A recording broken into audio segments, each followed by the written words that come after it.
हायवेचा जो विषय आहे, कराडकडून येणारी वाहनं असतील किंवा आपल्या इथं तुमचे केदारवाडी, काळामवाडी, वाटेगा या साईडनं जाणारी वाहनं आहेत, इथल्यामध्ये सुद्धा तिथं आता अडचणी आहेत. कारण कराडकडून खूप स्पीड, आम्ही आता बघितलं खूप स्पीडनं गाडी येतात. तर त्यावर काय नेमकं उपाययोजना केली पाहिजे शासनानं? नाही, ते पुलाचं मध्ये जे बांधकाम हे केलंय की नाही रस्ता, तो पूर्ण करायला पाहिजे. आणि पलीकडे एक स्पीड ब्रेकर टाकला पाहिजे.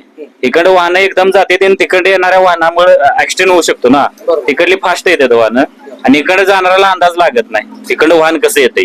तिकडं वाहन जर स्पीड ब्रेकर असला तर स्लो होईल आणि इकडल्या जाणाऱ्या माणसांना जरा व्यवस्थित होईल किंवा ऍक्सिडेंट रोज घडते तिथं. आता आपण इथलं स्थानिक व्यावसायिक आहात, इथं अपघात ज्यावेळेला घडते त्यावेळेला आपण त्याला तिथं जात असाल, काय परिस्थिती असते त्यावेळेला?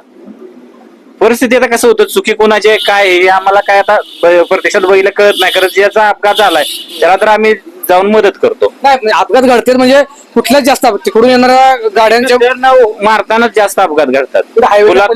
पुलातनं जाताना किंवा इकडे येताना म्हणा, हायवे क्रॉस करताना, रस्ता हा सर्व्हिस रोड रस्ता क्रॉस करताना अलीकडे पण ऍक्सिडेंट होतात आणि पलीकडे पण ऍक्सिडेंट होतात. आता आपण किमान एक जास्त राहू द्या, पण मागच्या महिन्यात काय आपल्याला वाटतं किती अपघात घडले असते?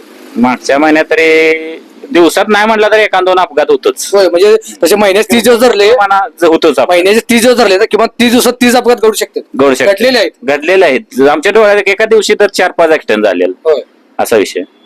तशी विचित्र परिस्थिती आता यांच्या सांगण्यानुसार, कारण हे यांच्यापासून आणि त्या पुलाच्या अंतरापर्यंत किमान 1 मिनिटाचं अंतर आहे. त्यामुळे हे सगळ्यात जास्त प्रत्यक्षात बघू शकतात की नेमके कसं ऍक्सिडेंट घडले किंवा किती घडले. त्यामुळे यांच्या सांगण्यानुसार दिवसात 1 तरी ऍक्सिडेंट घडतोच. तर तसे दिवसात महिन्याचे 30 दिवस 30 ऍक्सिडेंट. तर हे म्हणतात की काही काही वेळेला एका दिवसात 4-4 ऍक्सिडेंट घडतात.